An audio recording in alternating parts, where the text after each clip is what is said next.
Imaginez n'avoir que 90 jours pour construire une maison, sous peine de tout perdre. C'est le cauchemar de May, une veuve totalement isolée. Mais face au blizzard le plus mortel du siècle, elle prend une décision impensable. Elle refuse de construire vers le ciel et décide de s'enterrer vivante au fond d'un puits asséché. Comment cette femme seule a-t-elle pu survivre là où les hommes les plus puissants ont tout perdu? Ce que vous allez découvrir défie absolument toute logique. Restez avec moi jusqu'à la toute dernière seconde pour découvrir comment elle a accompli l'impossible. Si ce genre de récit vous passionne, n'oubliez pas d'aimer cette vidéo et de vous abonner à la chaîne.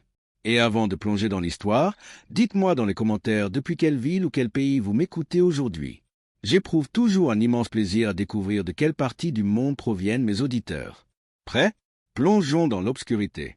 Le document qu'elle tenait entre ses mains possédait cette lourdeur singulière, celle qui est propre aux choses définitives.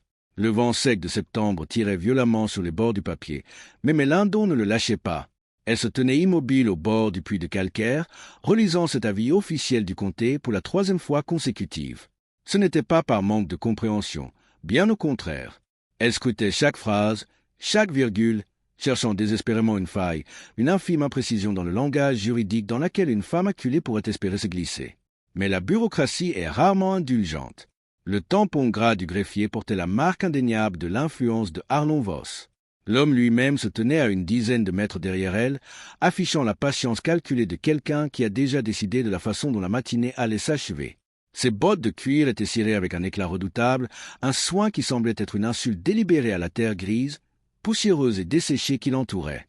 Arlon Voss était un homme qui avait jadis connu le travail physique, la sueur et la boue, et qui avait passé toutes les années suivantes à s'assurer, par l'argent et le pouvoir, qu'il n'aurait plus jamais à s'abaisser à de telles tâches. Avec le ton faussement raisonnable d'un notable offrant un conseil paternel plutôt qu'une menace d'expulsion, il lui expliqua qu'elle devait s'estimer heureuse de sa clémence. Il lui accordait jusqu'au 14 novembre, 90 jours. Si, à l'aube de cette date fatidique, la parcelle ne comportait pas de structure habitable de fabrication permanente, les 40 hectares de son défunt mari retourneraient au domaine public pour être vendus aux enchères. Il ajouta, le regard fuyant vers l'horizon vide, que cette terre impitoyable n'était de toute façon pas faite pour une veuve sans famille et sans capital. C'était là, selon lui, une opportunité inespérée de repartir à zéro sous des cieux plus cléments. Ce ton mesuré, presque compatissant, était précisément ce que m'est trouvé le plus offensant. Il partait du principe absolu qu'elle était vaincue, qu'elle n'avait aucune autre option digne d'être considérée. Elle se retourna alors et le regarda droit dans les yeux, d'une manière si frontale et si perçante qu'il en fut visiblement déstabilisé. Sans élever la voix d'un demi-ton, elle le remercia de sa touchante inquiétude avec une froideur glaciale qui signifiait exactement l'inverse. Voss, comprenant que la discussion était close, remonta sur son cheval avec l'aisance arrogante de ceux qui s'attendent à ce que le monde se plie naturellement à leurs exigences. Il repartit vers la ville sans un regard en arrière, mais le regarda s'éloigner jusqu'à ce qu'il ne soit plus qu'une ombre dans la poussière, puis elle reporta son attention sur la béance béante à ses pieds. Ce puits, d'une profondeur de 9 mètres, était désespérément sec. Pour tous les habitants de la vallée qui avaient un jour jugé la propriété, c'était la caractéristique la plus honnête de cette terre, un trou béant qui disait la stricte vérité sur la stérilité des lieux. Tom, son mari, avait creusé là sous un soleil meurtrier peu avant de mourir, perçant l'argile dure jusqu'à heurter un limon compressé qui ne promettait aucune source, aucun espoir. Les voisins y avaient vu un mauvais présage, la preuve définitive du manque de jugement de Tom. Mais aujourd'hui, seul face à ce gouffre, mais comprenait une chose fondamentale.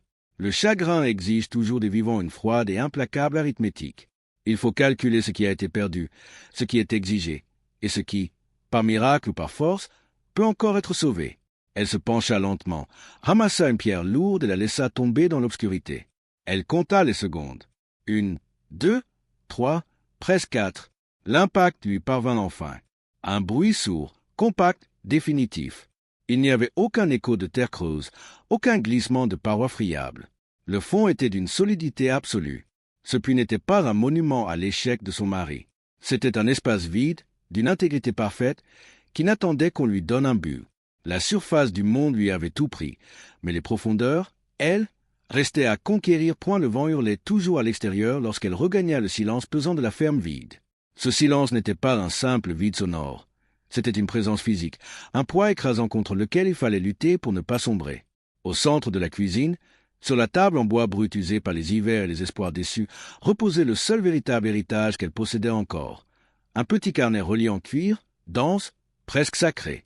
C'était l'œuvre de la vie de son père, Elias Cobb, un homme qui avait passé son existence à déchiffrer les humeurs invisibles de la Terre. Ingénieur en drainage pour les chemins de fer lors de la grande expansion vers l'ouest, Elias n'était pas un homme de grandes théories abstraites destinées au salon mondain. Il était un homme de solutions pratiques, confronté chaque jour à l'arrogance d'architectes qui traçaient des lignes droites sur des cartes sans jamais daigner se soucier du comportement de l'eau, des glissements du sol ou de la violence du gel. Ce carnet n'était pas un simple registre de calculs froids et impersonnels. C'était un véritable manuel de survie conçu pour affronter un monde impitoyable. Dans les marges, griffonnées à la hâte au crayon de bois, se trouvaient les pensées intimes d'Elias, écrites spécialement pour sa fille. Parcourir ces pages usées, c'était comme reprendre une conversation interrompue par la mort, un dialogue silencieux qui reprenait soudainement vie sous ses doigts. Depuis le décès accidentel de Tom au mois d'avril, écrasé sous le poids d'un chargement de bois de charpente destiné à la maison de leur rêve, mais avait lu ce carnet d'innombrables fois. Elle n'avait pas reçu l'éducation classique d'un ingénieur, mais elle en possédait l'instinct viscéral. Elle comprenait les principes implacables de la pression, de la gravité et de la thermodynamique avec la certitude charnelle de quelqu'un qui a marché de longues années dans les pas d'un maître. Pourtant, ce soir-là, sous la lumière vacillante et solitaire de la lampe à pétrole, le cours de son existence bascula. Glissé tout à la fin de l'ouvrage, dissimulé sous une carte topographique soigneusement pliée de leur propre terrain, un morceau de papier vieilli attira son attention. C'était l'écriture de Tom, resserrée et légèrement penchée vers la gauche. Une note secrète, rédigée bien avant le drame. Les mots résonnèrent dans le silence de la pièce avec la force foudroyante d'une révélation. Tom n'avait pas acheté ses 40 hectares de terre aride et craquelée par un optimisme aveugle ou par la naïveté d'un fermier débutant, comme le chuchotaient les voisins avec un mépris non dissimulé. Non, il avait méthodiquement sondé cette terre. Il avait écouté avec une attention presque religieuse les récits géologiques du vieux Cobb lors des longs dîners dominicaux. Tom avait vu, sous la surface ingrate et trompeuse, ce que tout le monde ignorait. Il lui écrivait que si jamais le pire devait arriver avant qu'il ne puisse achever la maison, elle devait absolument regarder le puits. Il avait scrupuleusement vérifié les calculs de son beau-père avant l'achat. La formation géologique souterraine était absolument parfaite pour leur projet secret. Dans la mare d'une page détaillant l'installation d'un canal de drainage dans les plaines glaciales du Nebraska, Elias avait écrit une phrase que m'est relue en retenant son souffle. Il affirmait avec la conviction d'un homme qui a éprouvé la nature que la terre en profondeur est une banque qui ne fait jamais faillite et que tout le reste, à la surface, n'est que pure spéculation. En lisant l'ultime recommandation de Tom lui assurant qu'elle saurait exactement quoi faire si elle lisait le livre correctement, une émotion d'une pureté inouïe la submergea. Ce n'était plus le vertige insoutenable de la tristesse, mais une clarté intellectuelle absolue. L'amour, comprit elle à cet instant précis, ne disparaît pas avec le dernier battement d'un cœur. Il peut transcender la mort, laissé en héritage sous la forme d'une préparation minutieuse et d'un savoir vital. Tom et Elias n'étaient plus là pour la protéger physiquement. Mais à travers l'encre et le papier, il lui avait légué l'architecture même de sa survie. Son désespoir, cette brume épaisse qui l'étouffait depuis des mois, se dissipa brusquement pour laisser place à une volonté froide, tranchante et indestructible. Elle referma lentement le carnet, ses mains ne tremblaient plus. Le temps des larmes était définitivement révolu. L'heure de l'ingénierie venait de sonner point à eu levé du jour, la théorie rassurante du papier céda la place à la brutalité intransigeante de la matière. Mais se rendit dans la grange silencieuse et en tira le lourd trépied de levage que Tom avait jadis acquis avec l'optimisme d'un homme persuadé qu'il aurait un jour l'usage de tous ses outils. C'était une machine rudimentaire, mais d'une efficacité redoutable. Avec la précision méticuleuse d'un horloger, elle ancra les 3 pieds de bois brut dans la terre compactée, martelant les piquets de fer et vérifiant l'alignement à de multiples reprises avant de s'en satisfaire. La double poulie lui offrait un avantage mécanique crucial. Grâce à elle pouvait soulever près de 50 kilos de terre excavée en n'exerçant qu'une force équivalente au tiers de ce poids. Son dos n'aurait jamais supporté une telle charge de manière directe, mais ses mains, s'agrippant fermement à la corde rugueuse, pouvaient soutenir cet effort de traction pendant des heures. L'arithmétique de sa survie était colossale et terrifiante. Pour élargir la chambre au fond du puits et obtenir un espace vital fonctionnel de 3 mètres d'envergure, elle devait déplacer plus de 11 mètres cubes de terre. 11 mètres cubes arrachés à l'obscurité, priés à un saut après saut, à la seule force de ses bras, sur une hauteur de 9 mètres. Elle s'interdit formellement de calculer le temps total que cette entreprise exigerait. Elle se contenta de compter les sauts qu'elle pouvait remonter en une journée, transformant chaque once de son deuil, chaque souvenir douloureux qui menaçait de la paralyser, en une pure énergie cinétique. Très vite, de nouvelles callosités durcirent ses paumes au point de friction exact de la corde. Les muscles de ses avant-bras se mirent à brûler d'une douleur sourde et constante, la plainte silencieuse d'une chair à qui l'on demande d'accomplir l'impossible. Mais le soir venu, elle sombrait dans le sommeil profond, sans rêve et immédiat de ceux qui sont authentiquement épuisés. Cette réalité physique et ce monticule de terre argileuse qui s'élevait inexorablement en surface ne tardèrent pas à attirer l'attention. L'adjoint Webb fut le premier à venir observer, envoyé par Voss pour évaluer les progrès de son inévitable échec. C'était un jeune homme doté d'un tempérament observateur, constatant les faits sans y mêler d'émotion. Il la trouva au bord du gouffre, le grand manteau de son défunt mari flottant sur ses épaules étriquées, tirant sur la corde avec une régularité de métronome. Croyant la percer à jour, il lui fit remarquer avec un cynisme détaché qu'il n'y avait ni or ni eau au fond d'un trou sec, mais ne daigna même pas lever les yeux de son cordage. Sa réponse tomba, dépourvue de toute intonation, d'une froideur qui ne laissait aucune place à la réplique. L'air est gratuit. Monsieur Webb, je vous suggère de garder le vôtre pour le trajet du retour. Frappé par cette logique implacable, le jeune adjoint repartit sans ajouter un mot. Quelques jours plus tard, Silas Croft stoppa son chariot devant l'imposant tas de déblais soigneusement triés. Cet ancien mineur de Pennsylvanie connaissait les entrailles de la terre mieux que quiconque dans la vallée. En s'approchant du bord, il remarqua immédiatement la géométrie parfaite de la chambre en contrebas et l'angle calculé des parois. Ce qu'il voyait n'était pas l'œuvre du désespoir, mais celle d'un esprit rationnel. Pourtant, son expérience l'obligea à la mettre en garde. Avec la sincérité bourrue des hommes du fond, il lui lança qu'à la première grosse pluie, ce trou se transformerait en marmite et qu'elle se noierait dans sa propre cave. Depuis les profondeurs, mais leva les yeux vers lui. Sans prendre la peine de lui expliquer le système de drainage complexe qu'elle taillait déjà dans la roche, elle lui opposa une fatalité pragmatique. La pluie n'était pas tombée depuis 3 ans, lui répondit-elle. Elle prendrait volontiers le risque de l'eau si cela lui permettait d'échapper à la fureur du vent. Silas resta silencieux, jaugeant cette dignité solitaire, puis il remonta sur son chariot, laissant la veuve à son œuvre monumentale. Le 8e jour de l'excavation, le rythme hypnotique du travail fut brutalement rompu. À près de 10 mètres sous la surface, la pointe de la pioche heurta une matière qui n'était plus de l'argile docile. Le son remonta le long du manche en frêne, vibrant violemment dans les paumes de mai avant même d'atteindre ses oreilles. C'était un tintement sec, aigu, le chant de la pierre dure. En dégageant frénétiquement la terre meuble à main nue, elle découvrit un plateau de calcaire massif qui traversait le tiers inférieur de son futur sol. Ce n'était pas une simple veine fragile. Lorsqu'elle frappa de nouveau, le métal glissa sur la surface en ne laissant qu'une égratignure dérisoire.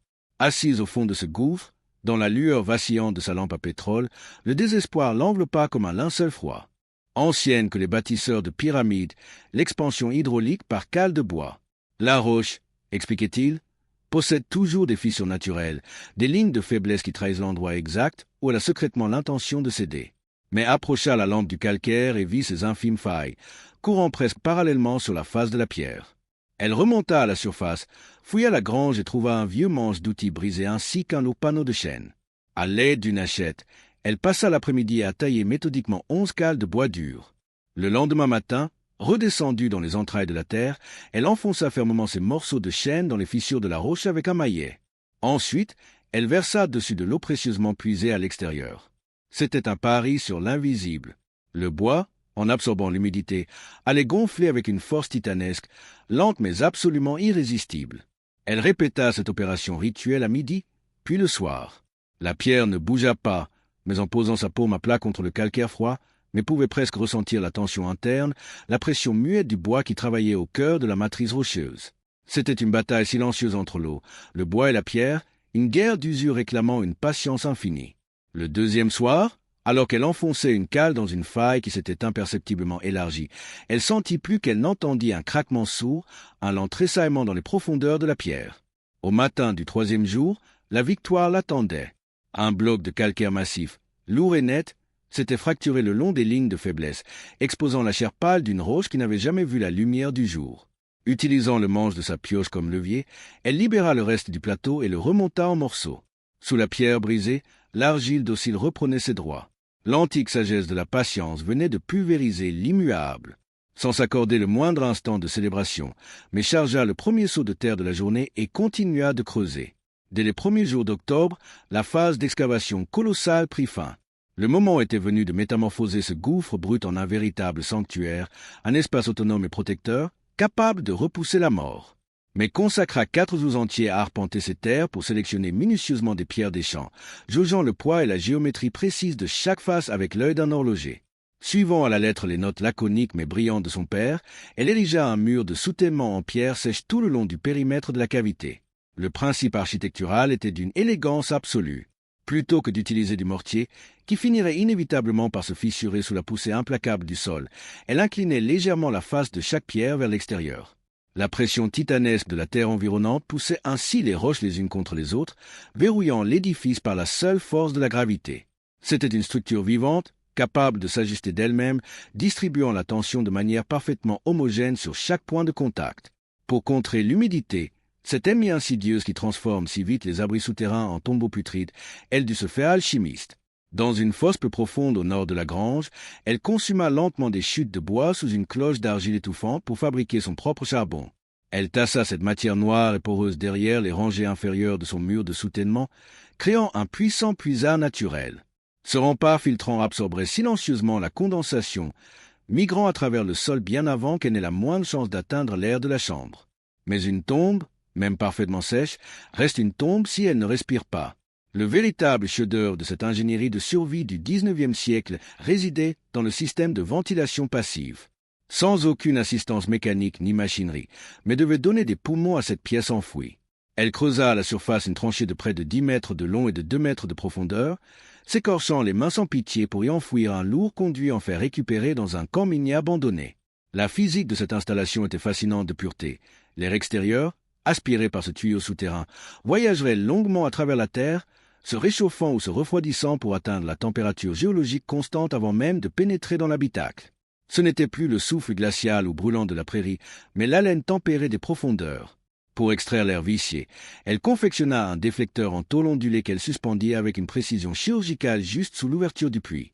Le vent balayant la surface créait une zone de basse pression qui aspirait naturellement l'air lourd de la chambre vers le haut. L'air se déplacera toujours de la haute vers la basse pression, avait écrit Elias. C'est une loi thermodynamique avec laquelle aucun homme ne peut débattre. Lorsque ferma la lourde trappe isolée pour la toute première fois, le monde frénétique de la surface disparut instantanément. Assise dans l'obscurité totale et le silence absolu d'une pièce scellée sous 9 mètres de roches et d'argile, elle frotta une allumette. Elle alluma une simple bougie et observa la flamme.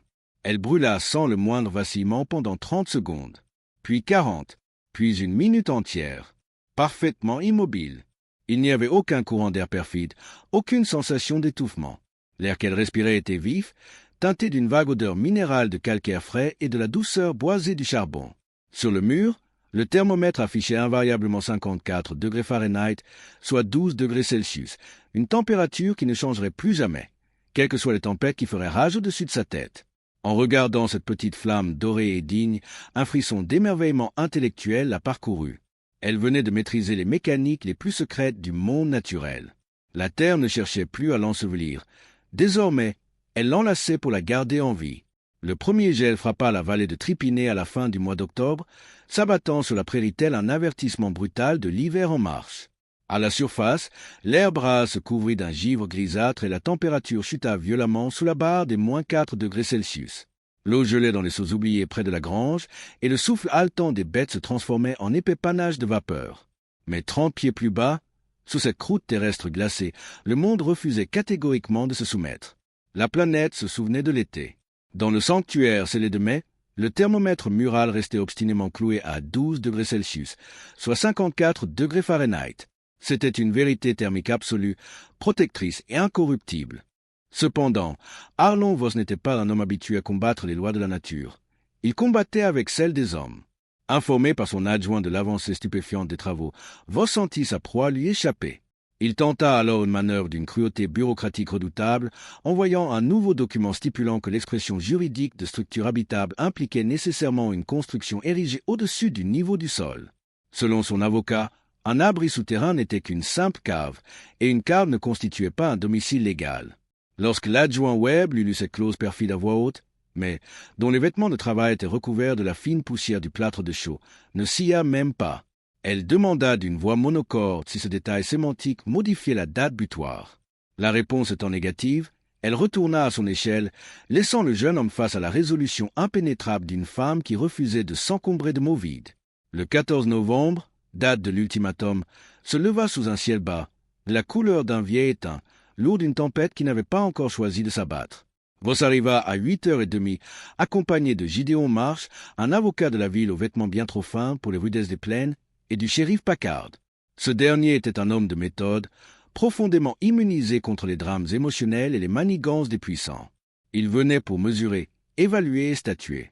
L'avocat commença immédiatement à déverser son jargon, insistant avec arrogance sur le fait que l'édifice n'avait aucune façade exposée à la lumière du jour. Le shérif l'ignora d'un geste calme de la main et demanda simplement à descendre. Lorsqu'il souleva la lourde trappe de fer, aucune bouffée de chaleur théâtrale ne s'en échappa, seulement le souffle constant, sec et modéré de la terre profonde. Packard descendit prudemment les barreaux.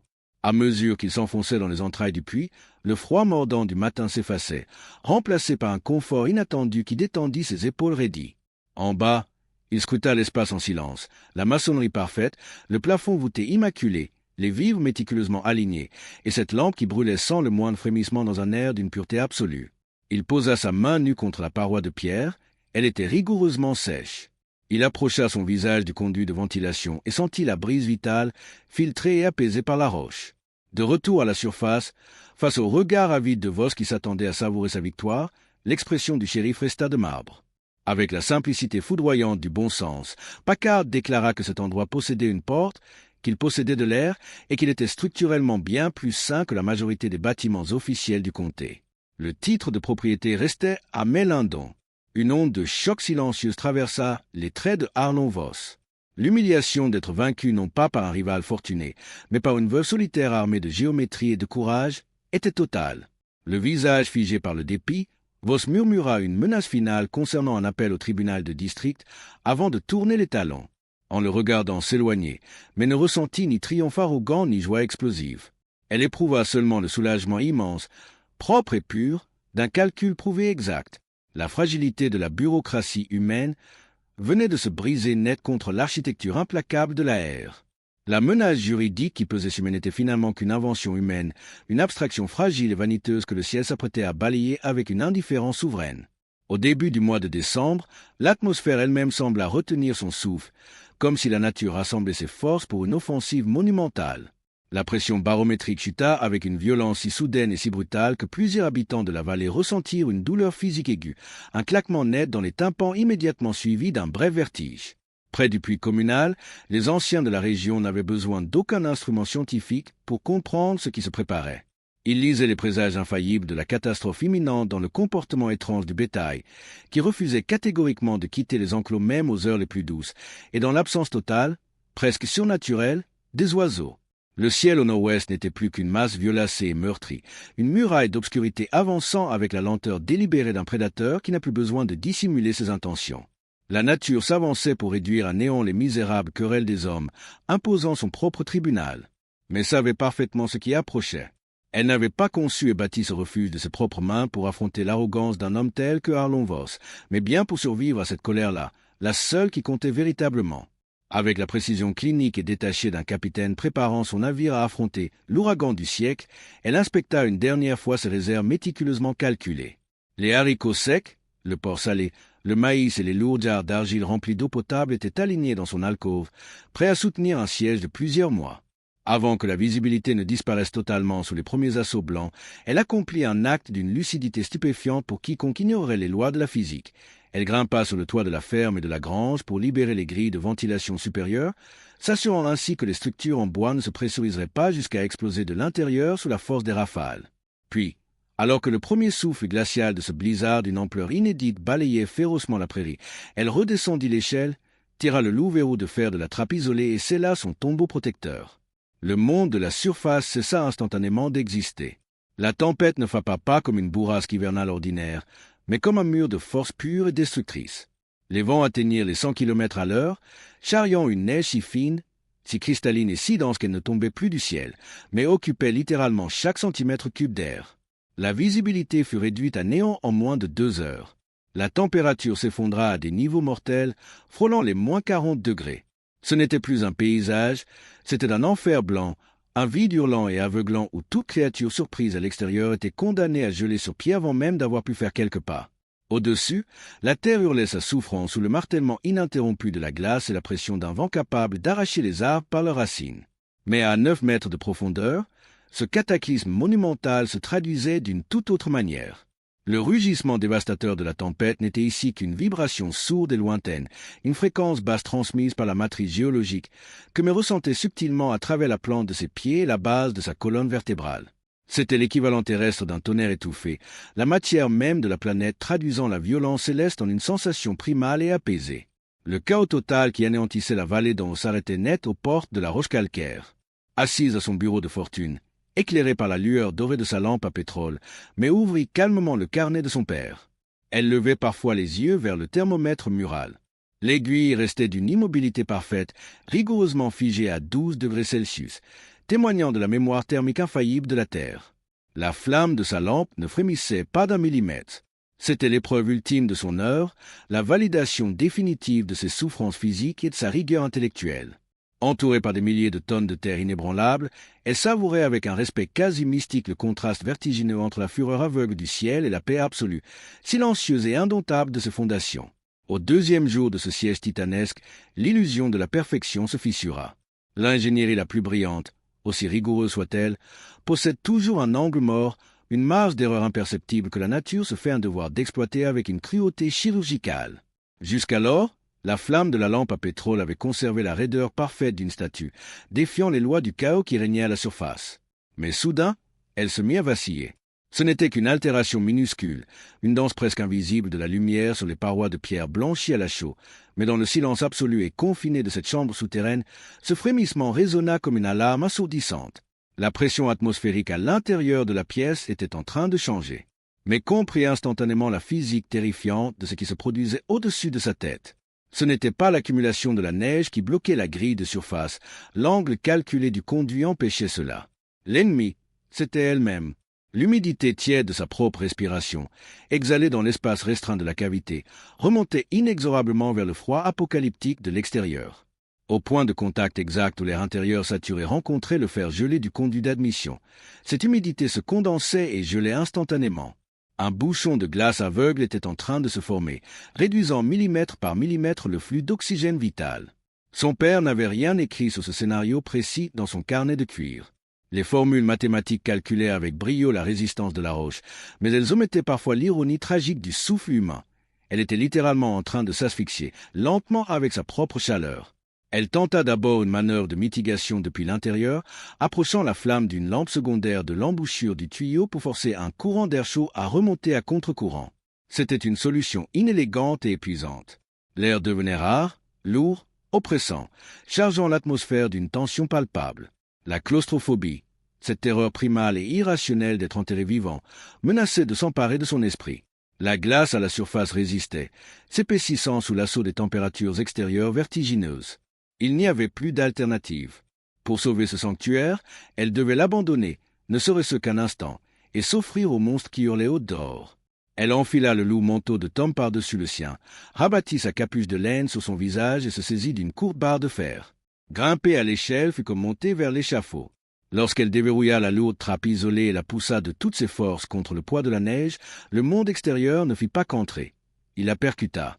La différence de pression faillit l'arracher des barreaux. L'air, à moins 40 degrés, frappa son visage, brûlant instantanément sa peau avec l'intensité redoutable d'un acide. C'était un néant absolu, un maelstrom hurlant où le haut et le bas s'effaçaient. S'agrippant désespérément à la corde de sécurité qu'elle avait tendue par précaution des semaines plus tôt, elle rampa sur les 4 mètres glacés qui la séparaient du conduit. Chaque seconde passée dans cet enfer aspirait littéralement la chaleur de son sang. Arrivée à l'orifice, elle frappa aveuglément avec la barre de fer. 1, 2, 3 fois, elle sentit la glace céder, se briser, libérant enfin la grille d'acier. 90 secondes s'étaient écoulées. Pas une de plus, mais c'était la limite absolue de l'endurance humaine. Elle se laissa glisser en chute libre dans le puits, tirant violemment la trappe derrière elle et verrouilla le loquet avec des mains tremblantes qui ne sentaient plus le métal. Adossée à l'échelle, les poumons en feu, le visage ravagé par la morsure féroce du gel, elle regarda la lampe. Lentement, majestueusement, la flamme cessa de danser. Elle reprit sa forme droite, immobile, parfaite. Le souffle vif de la terre inonda de nouveau la pièce. Mais ferma les yeux, le corps secoué par de violents frissons alors que la circulation sanguine reprenait douloureusement ses droits.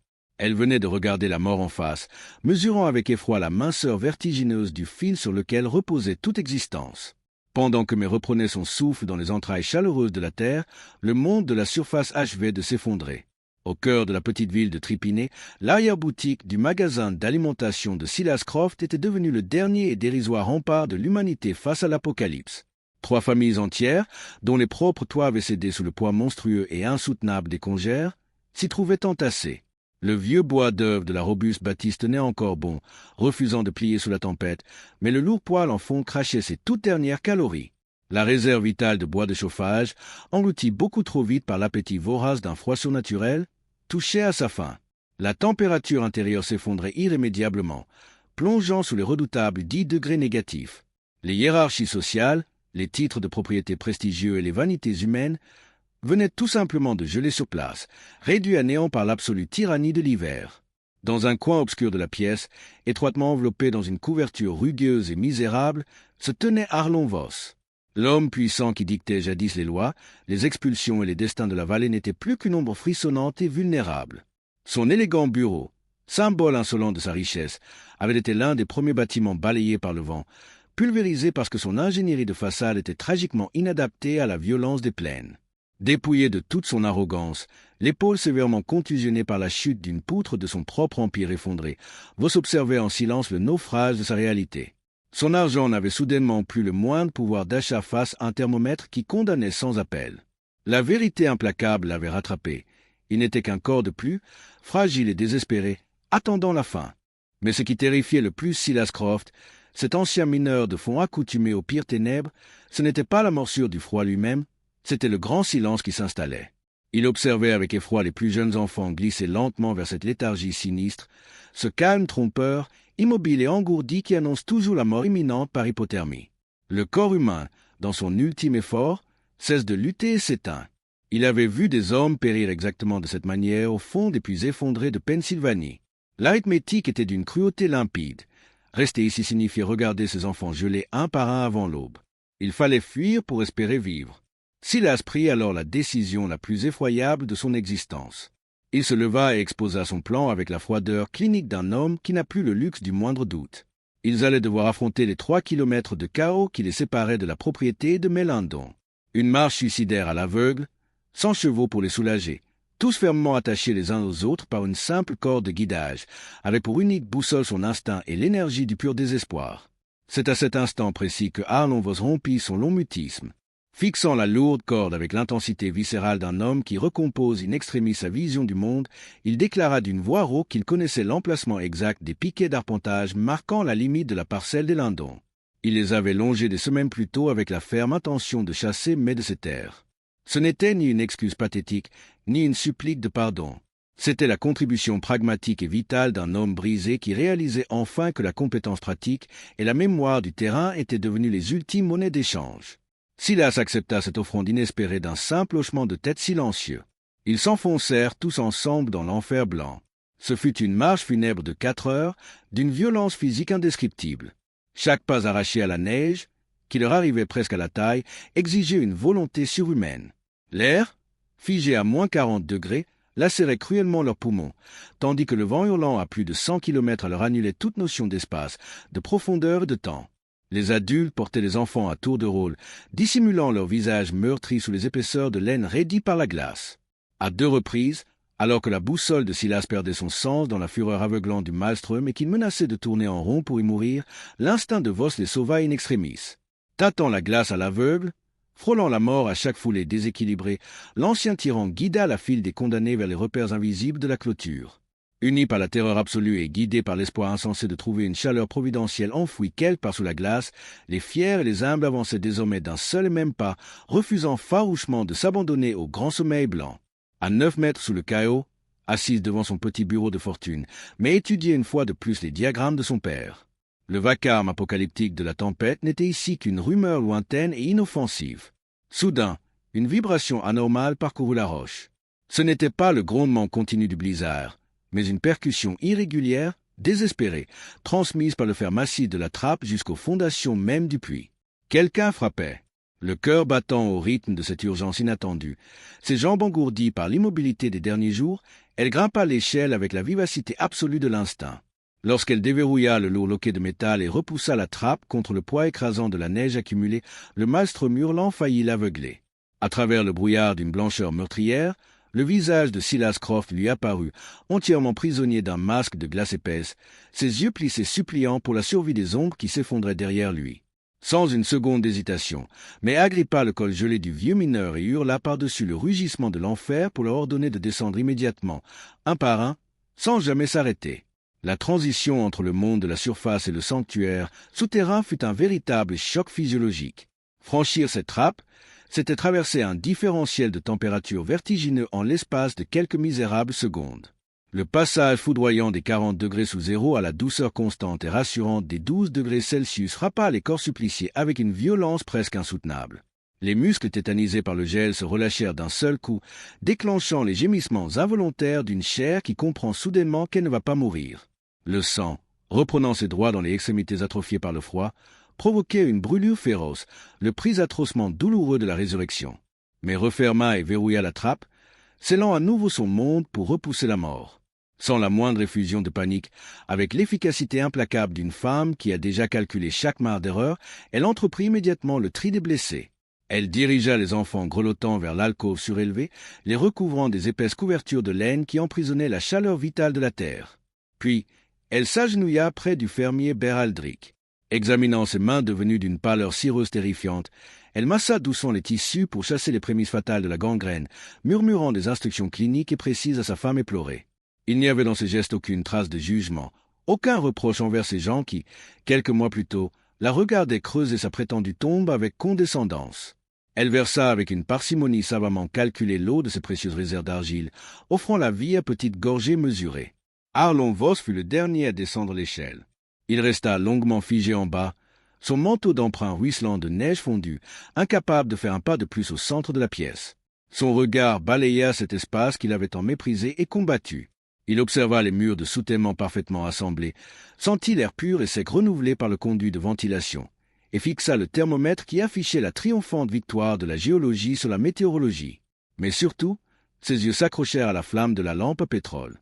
Elle brûlait là, douce, dorée, d'une immobilité absolue au milieu d'une pièce accueillant désormais 9 âmes épuisées qui respiraient grâce à elle.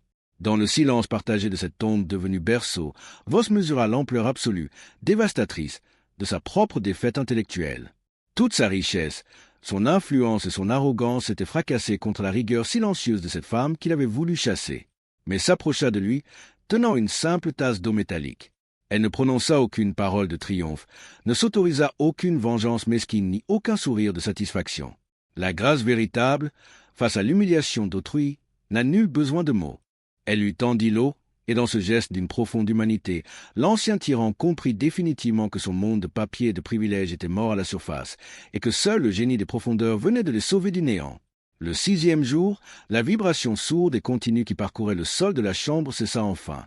Le rugissement incessant du vent fit place à une absence de son si totale qu'elle en devenait presque assourdissante. Mais monta l'échelle, pressa son oreille contre le métal froid de la trappe et n'entendit plus que le silence de l'après-coup.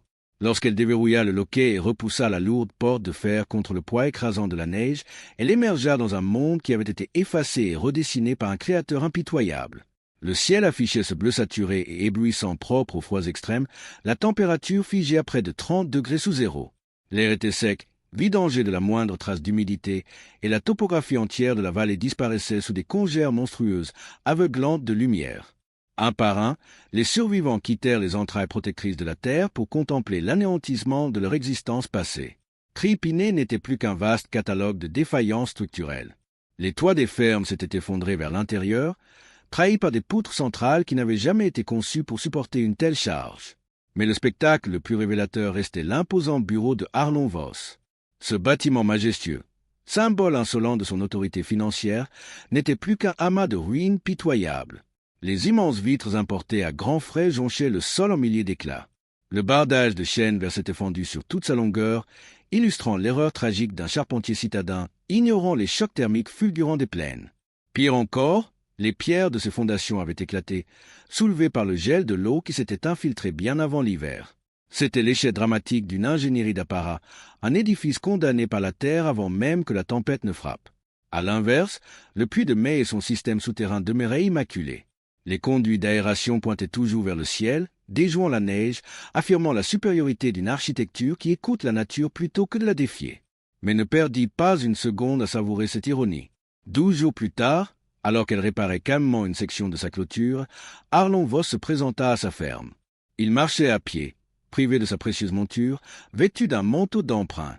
Son visage portait les stigmates jaunissants d'une contusion. Sans arrogance, il s'arrêta près d'elle et posa un document plié sur la barrière. Mais relâcha son maillet et l'ouvrit. C'était l'accord de servitude d'eau, cette arme juridique qu'il utilisait jadis pour l'asphyxier. En travers de la page, Voss avait écrit de sa propre main qu'il renonçait à tous ses droits, lui offrant un accès absolu et inconditionnel. Il la regarda droit dans les yeux et lui annonça que l'appel devant le tribunal était officiellement retiré. La capitulation était silencieuse mais totale. Voss, en homme pragmatique qui réévalue ses stratégies face au désastre, n'était pas seulement venu se rendre. Avec la voix rude de celui qui doit admettre ses propres limites, il lui expliqua que les assureurs refusaient désormais de couvrir les charpentes légères de la région. Les familles désespérées exigeaient des structures capables de survivre. Elles voulaient construire comme elle l'avait fait. Dépouillé de sa vanité, il lui demanda ouvertement son aide pour concevoir les nouvelles fondations de la ville. L'équilibre du monde venait de basculer. Le pouvoir n'avait été ni acheté ni imposé par la force. Il avait été conquis, dans le froid et la pierre, par l'irréfutable autorité de la compétence. Face à l'offre inattendue de Arlon Voss, mais Lindon ne laissa paraître aucun triomphe mesquin ni aucune surprise.